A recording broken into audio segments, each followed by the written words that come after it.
नमस्कार साथियों, आप सबका स्वागत है आपके अपने YouTube channel success path Sikar पर। तो आज हमें जो आपको बताया था पिछले वीडियो में कि मैथ शुरू करने वाले हैं सभी कम्पिटिटिव एग्जाम्स के लिए, तो उसमें अपने सीटी, एलडीसी, रेलवे सभी में ये टॉपिक है, इम्पोर्टेंट है। तो आपके सामने है आज का आपका नया टॉपिक है नंबर सिस्टम। इससे हम शुरुआत करने वाले हैं। ये तो ये जो टॉपिक है ये सभी एग्जाम्स में आता है। मतलब ये जो टॉपिक है इसमें हर एग्जाम से क्वेश्चन पूछे जा रहे हैं, पिछले कोई भी एग्जाम हो। ये बेसिक टॉपिक है। हर मैथ शुरू करने से पहले अपने को जो न्यू नॉलेज होता है कि उसको गेन करने के लिए अपने को ये टॉपिक लर्न करना बहुत ही जरूरी है। तो आइए शुरुआत करते हैं।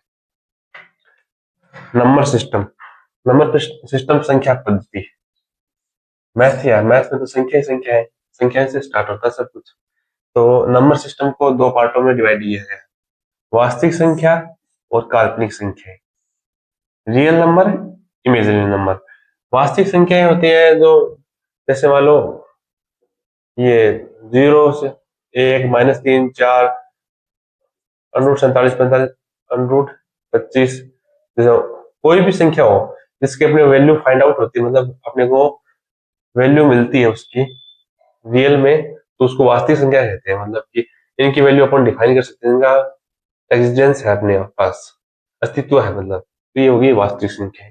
काल्पनिक संख्या है, इनका अपने पास कोई मान नहीं होता है। जैसे ये माइनस होती है, √ में लगी -25 है, तो ये इसका अपने पास से कोई भी वैल्यू एग्जिस्ट नहीं करती है, अस्तित्व में नहीं है। तो माइनस का 256 की पावर 1/4, इसका भी कोई एग्जिस्टेंस नहीं है, तो ये होगी काल्पनिक संख्या है। मतलब इसका कोई रियल वैल्यू अपन फाइंड आउट नहीं कर सकते, इसलिए इसको हम इमेजिनरी नंबर बोलते हैं। वास्तविक संख्या होगी, इसको दो पार्ट है, परिमेय संख्या, अपरिमेय संख्या। परिमेय संख्या वे संख्या है जिन्हें हम p बटा q के रूप में लिख सकते हैं, जहाँ q कभी भी जीरो नहीं हो। क्यों? अगर q जीरो हो जाएगा तो वैल्यू अपनी अनंत आ जाएगी, और अनंत की तो कोई वैल्यू नहीं होती है। आपको भी पता है कि अनंत को हम डिफाइन नहीं कर सकते, तो ये इसमें q कभी भी जीरो नहीं होना चाहिए। बाकी आप कुछ भी लिख लो, 1/2, 5/7, 3/4, 8/21, कुछ भी लिख लो, ये सब इसमें अपने रेशनल नंबर होंगे। इसमें एक चीज का ध्यान रखना होता है कि इसमें क्यों, मतलब जो नीचे होता है ना, वो कभी भी जीरो नहीं होना चाहिए, फिर तो अनंत हो जाएगी। जैसे एक नॉर्मल सी चीज होती है, जैसे कि कोई भी संख्या है उसका जीरो में भाग देते हैं तो जीरो आता है, और कोई भी संख्या ले लो, चाहे 0/234 ले लो, जीरो। 0/1, 2, 3, 4, 5, 7, कुछ भी ले लो, मान आएगा जीरो ही। अगर उसी संख्या में अगर हम जीरो का भाग देते हैं तो हमेशा अनंत ही आएगा। ये छोटी सी चीज है, ध्यान रखना चाहिए इसका भी। तो आपको मैं लिख देता हूँ साइड में, ये छोटी छोटी चीजें एग्जाम में बहुत कम आती है। जैसे 0 में 0/1 बराबर 0, और 1/0 बराबर इनफाइनाइट। इस चीज का आप ध्यान रखिए, ठीक है। जैसे आप नोट्स बनाते हो तो इसमें साइडों में ऐसे लिख लिया करो, जिससे क्या है कि आपको ये ध्यान भी रहता है, और ये परीक्षा टाइम में कंफ्यूजन नहीं हो, इसके लिए। ठीक है, तो अपन चल रहे थे परिमेय संख्या में। फिर अपरिमेय संख्या होगी, जिसे अनरूट वाली संख्या नहीं होती है क्या, जैसे ये है √7 होगी, √5 होगी, √23 होगी, 10⁻3, मतलब जिसका अपन कुछ पॉइंटों में वैल्यू नहीं फाइंड आउट कर पाते हैं, तो ये होगी अपरिमेय संख्या। अब परिमेय संख्या, इसको भी दो पार्टों में बांट दिया है, पूर्णांक संख्या, भिन्न संख्या, इंटीजर और फ्रैक्शन। पूर्णांक संख्या वो होती है जो माइनस अनंत से प्लस अनंत की ओर चलती है, मतलब इसे शॉर्ट फॉर्म में अपन ऐसे भी लिख सकते हैं, माइनस अनंत से प्लस अनंत तक। क्योंकि इसमें जैसे -5, -3, -4 से शुरू होकर 0, 3, 4 तक चलती है। ये जो पूर्णांक संख्या होती है इसमें जो जीरो आती है, तो जो माइनस आ गया है तो नेगेटिव में, ये प्लस में, जीरो होता है उदासीन। भिन्न संख्या हो गई, तो भिन्न संख्या हो जैसे भिन्न फ्रैक्शन, अपन भिन्न पढ़ते हैं नॉर्मल, 3/4, 2/7, 4/7 हो गई, 5/21 लिख लो, 5/21 लिख लो, कुछ भी लिख लो, तो ये भिन्न फॉर्म में होगी, जिससे लिख सकते हैं। ये इसका तो पार्ट है परिमेय संख्या का ही। तो इसमें अपने को एक चीज ध्यान में रखनी होती है कि नीचे कभी भी जीरो नहीं हो, नहीं तो संख्या अनंत हो जाएगी। उसकी वैल्यू अनंत हो जाएगी। तो ये नॉर्मल सी बेसिक सी चीजें हैं जिसका अपने को ध्यान रखना होता है। किसी को कुछ लिखना हो तो आप लिख सकते हो या स्क्रीनशॉट ले लो एक बार।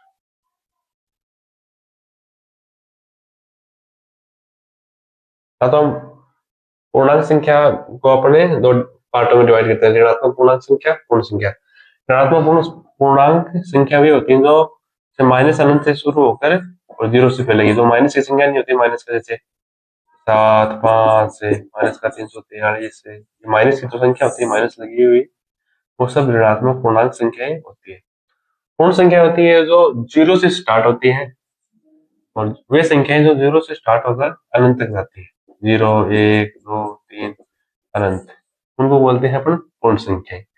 और पूर्ण संख्या को भी दो पार्ट, जैसे जीरो, ये इसको अलग कर दिया, और प्राकृत संख्या। प्राकृत संख्या नेचुरल नंबर, अपन बोलते हैं नेचुरल नंबर। वे संख्याएं जो एक से प्रारंभ होकर अनंत तक जाती है, उनको नेचुरल नंबर बोलते हैं। तो पूर्ण संख्या का पार्ट हो गए जीरो और प्राकृत संख्या। इतना आप सबको समझ में आ गया होगा, नॉर्मल सी बेसिक सी चीजें हैं। तो अब प्राकृत संख्या है, उसके अपने पार्ट देखते हैं। चलो मैं प्राकृत संख्याओं के अपने पार्ट देखते हैं, मैंने देख लिया।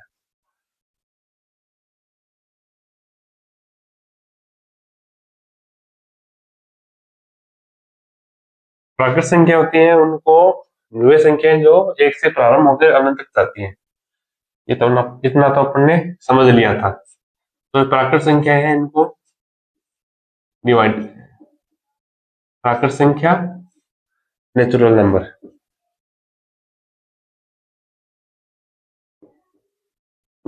इसके भाग होते हैं, जैसे इसके होते हैं 4, 5, 8।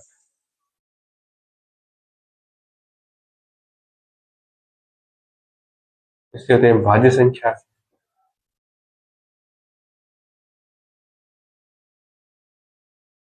अभाज्य संख्या,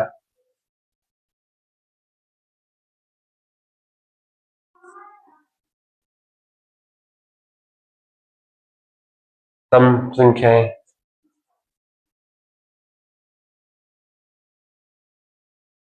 विषम संख्याएं,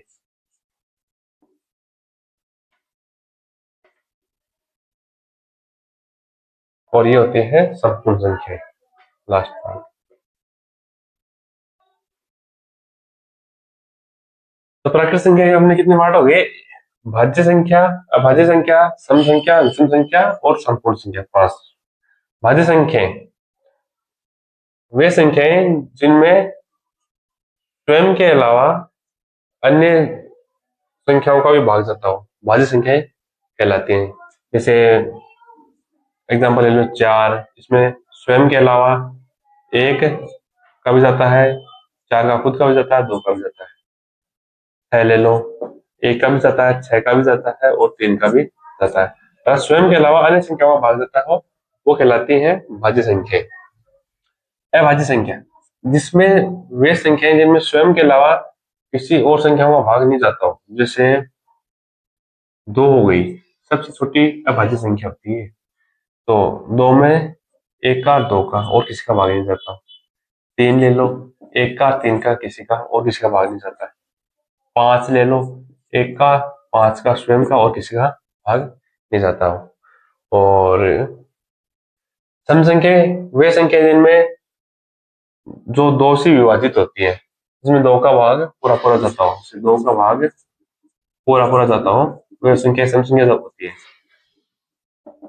पूरा पूरा जाता हो। जैसे 16 ले लिया, 16 में 2 का भाग जाता है 8 बार। और कोई संख्या ले लो, सही 144 ले लो, 2 का भाग जाता है 72 बार। मतलब वे संख्या जिनके अंत में इकाई के अंक में 0, 2, 4, 6, 8 हो, वह संख्या हमेशा 2 से विभाजित होती है। ये तो छोटी संख्या होगी जिसका तो अपन भाग देके पता लगा लेते हैं। बाकी बड़ी संख्या होती है तो उसमें अपनी ये चीज फाइंड आउट करते हैं कि उसके लास्ट में क्या है। जैसे कोई भी संख्या मैंने लिख दी 7, 4, 5, 6, 2, 0। अब इतनी बड़ी संख्या होगी तो आप इसे भाग देने में टाइम वेस्ट करने की जरूरत, देखो क्या है लास्ट में 0। तो ये 2 से भाग जाता है। और संख्या जैसे उदाहरण ले लो आप, 5, 6, 8, 3, 4। अब इसमें क्या है, सीधे से देखो 4 4 आ रहा है, तो मतलब ये 2 से विभाजित है। इस प्रकार अपने इसका देख सकते हैं। अब विषम संख्या जिनमें 2 का भाग नहीं जाता हो, मतलब जो 2 से विभाजित ना हो, उनको कहते हैं विषम संख्या। जो ये संख्या आपको बताई थी 0, 2, 4, 6, 8, इनके अलावा कुछ भी संख्या मिल जाए लास्ट में, जैसे 73, 57, 45। अब इसमें आप देखो कि 7 है क्या, 7 नहीं है, तो ये होगी आपकी विषम संख्या होगी। और एग्जांपल देख लो, 5, 7, 8। हाँ, तो ये संख्या आपने देख ली, तो इसमें क्या लास्ट में 5 है, तो आपने वो मैथ करो, इनमें से कोई नहीं है, तो ये भी विषम संख्या होगी। और एग्जांपल ले लो, जैसे आप 9, 3, 4, 8, सॉरी सॉरी, 1 मिनट, इससे संख्या आप संख्या लेनी है आपको, 93,529। अब वापस से देखो आप, इनमें से कोई भी संख्या है 0, 2, 4, 6, 8 नहीं सर, तो ये 9 है, तो ये भी क्या होगी, विषम संख्या है। तो इतना तो आपको समझ में आ गया। अब लास्ट में बताया संपूर्ण संख्या, इसको अपन समझाते हैं।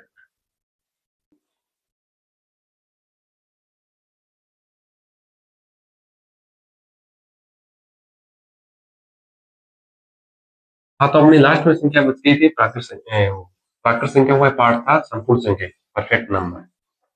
तो दोस्तों उसके बारे में देखना आप, संपूर्ण संख्या,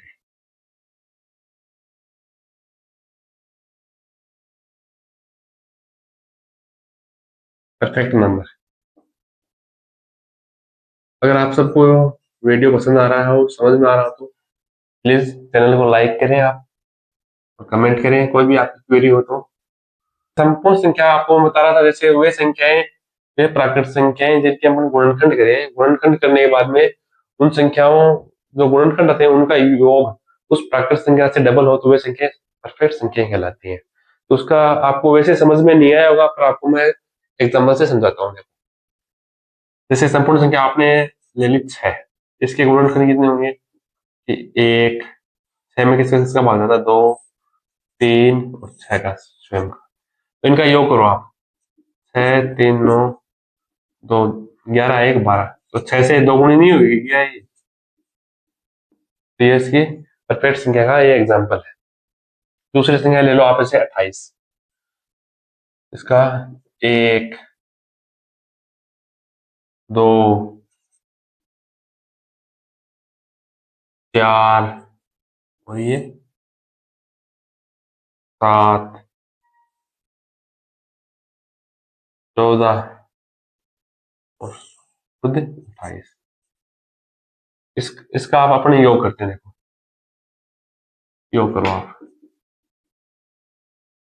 28 से 14, 42, 42, 7 49, 4 53, 2 55, 1 56, 56 आ रहा है, मतलब ये 28 का 2 गुना हो गया। तो वे संख्याएं जिसके अपन ने गुणनखंड करें, तो उनका योग, गुणनखंड करने पर योग आता है, वो उस संख्या का डबल होते हुए संख्या परफेक्ट संख्याएं कहलाती हैं। तो इसके आप एग्जाम्पल देखो, थोड़ा ध्यान में रख लेना, इसको ज्यादा पूछते नहीं एग्जाम में, आपके नॉलेज के लिए हमने बता दिया है। जैसे मैं इसकी डेफिनेशन लिख देता हूँ। हाँ, तो साथ ही मैं आपको बता रहा था, जैसे वे प्राकृत संख्या जिनके सभी गुणनखंडों का योग उस संख्या से दुगुना हो, तो संपूर्ण संख्या परफेक्ट नंबर कहलाती है। इसके एग्जाम्पल आपने ये लिख लिए, 6 और 28, इसका ये, आप इसको थोड़ा सा ध्यान में रखना, इसका योग भी 2। और इसके एग्जाम्पल और भी है, जैसे 6 लिख लिया, 28 लिख लिया, और इसके एग्जाम्पल आते हैं 496, और भी है, आप जैसे ढूंढेंगे तो ये एग्जाम्पल हो गए। ये इतना इंपॉर्टेंट तो नहीं है, वैसे एग्जाम में कम ही पूछते हैं, फ्री आपके नॉलेज के लिए आपको बताया था। ठीक है, तो साथियों आपको जैसे ये वीडियो कैसा लगा, पहले तो ये कमेंट करना, फिर लाइक करना, और फिर आपको अगर कोई भी चीज में समझ में नहीं आ रही तो आप कमेंट करके जरूर बताएं, कि जिससे हमें पता चले कि आपको ये समझ में नहीं आई, उसका अगली वीडियो में सोल्यूशन देंगे। आज के लिए तो इतना ही है। नेक्स्ट वीडियो में हम इससे रिलेटेड क्वेश्चन भी करेंगे, PYQ जो पिछले परीक्षा एग्जाम में आए हुए क्वेश्चन है वो करेंगे, और इस टॉपिक को आगे बढ़ाएंगे। पहले क्वेश्चन करेंगे फिर आगे बढ़ेंगे, इस प्रकार अपना ये चलता रहेगा। और आपको वीडियो पसंद आया तो प्लीज चैनल को लाइक करें, कमेंट करें, सब्सक्राइब करें, ज्यादा से ज्यादा शेयर करें, और ऐसे भी आगे वीडियो आती रहेंगे आपके लिए। तो बेल आइकन को दबा के रखें ताकि आपको जल्दी नोटिफिकेशन मिल जाए अगली वीडियो अपलोड होते ही। ठीक है साथियों, धन्यवाद।